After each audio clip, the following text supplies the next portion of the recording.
इसके बारे में बात कर लेते हैं। खेत में शव मिलने से इलाके में फैल गई है सनसनी। आपसी रंजिश के चलते युवक की हत्या का आरोप लगा है। हत्या कर शव खेत में फेंकने का भी आरोप लगा है। गावली बिहारपुर में सड़क पर लोगों का प्रदर्शन देखने को मिल रहा है। मृतक युवक भारत की हत्या के आरोपियों की गिरफ्तारी की मांग जो है वो तेजी से उग्र होते नजर आ रही है। सूचना पर पुलिस से घटनास्थल जो है वो पहुंच चुकी है। पुलिस ने शव को रखवा दिया है नीमका थाना जिला अस्पताल की मोर्चरी में। खेत में शव मिलने से इलाके में सनसनी। आपसी रंजिश के चलते युवक की हत्या का आरोप। हत्या कर शव खेत में फेंकने का आरोप लगा है और गावली बिहारपुर में सड़क पर लोगों का प्रदर्शन भी देखने को मिला है। मृतक युवक भारत की हत्या के आरोपियों की गिरफ्तारी की मांग उठ रही है। सूचना पर पुलिस से पहुंची जो है घटनास्थल पर पुलिस पहुंच चुकी है। पुलिस ने शव को रखवा दिया है नीमका थाना जिला अस्पताल की मोर्चरी में।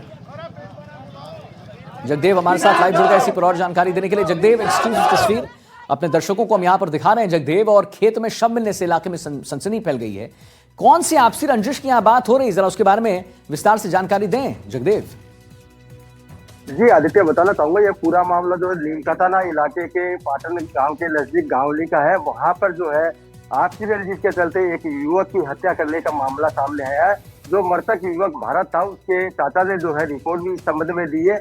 और जो चाचा का ने जो आरोप लगाया है उसने कहा है कि बीती रात जो है उसके दो दोस्त थे करण और अन्य, जो उसको एक शादी समारोह में लेकर गए थे। इस दौरान जो है रास्ते के अंदर अरुण नाम का युवक और उसके अलावा अन्य जो है 7-8 उसके जो साथी थे वो एक गाड़ी में सवार होकर आए और उन्होंने जो है मृतक जो है भारत पर जो है हमला किया। उसके साथ जो मारपीट की है। मारपीट करने के चलते जो होकी से जो है उसके साथ मारपीट की गई बता रहे हैं। इसके साथ अन्य हथियार सरिये वगैरह भी उसके पास थे, जिससे जो है भारत की वही मौके पर मौत हो गई है।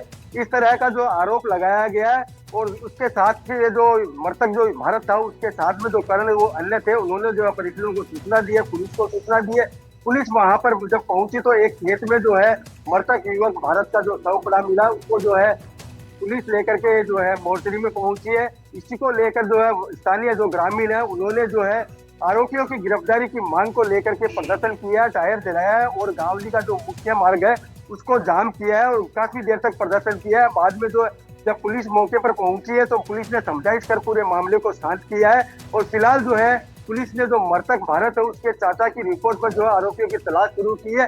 फिलहाल जो है मृतक का शव जो है नीमका थाना के जिला अस्पताल में रखा गया है और जहां पर अब पोस्टमार्टम की कार्रवाई की जाएगी। उसके बाद में जो है पोस्टमार्टम की कार्रवाई होने के बाद में मृतक का शव जो है परिजनों को सुपुर्द किया जाएगा।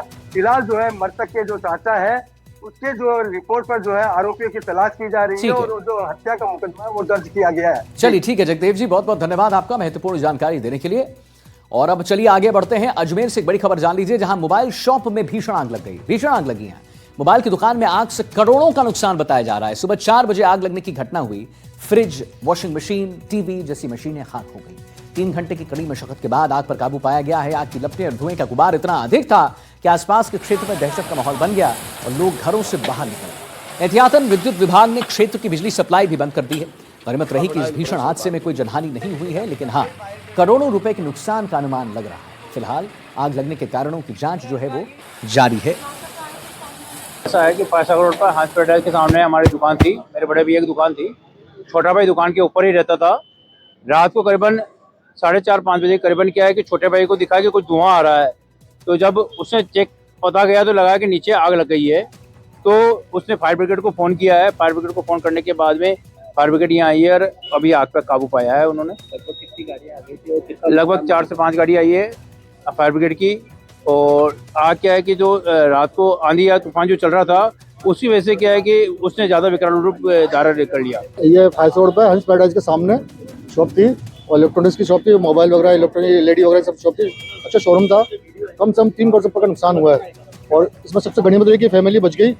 और ये ज़्यादा संदेह है कि जो सुबह लाइटें बंद हुई थी, ये हवा चल रही थी, ठंडी ठंडी हवा चल रही थी, उसमें शॉर्ट सर्किट हुआ और उस टाइम लाइट ही बंद हो गई थी। लाइट ऐसा संदेह है कि लाइट एकदम से ऑफिस हाई वोल्टेज आया होगा तो उससे शॉर्ट सर्किट हुआ होगा। उससे पूरा शोरूम पूरा तब्दील शमशान जैसा हुई। मेरा मित्र है संजय पाराशर, उनकी शॉप थी ये।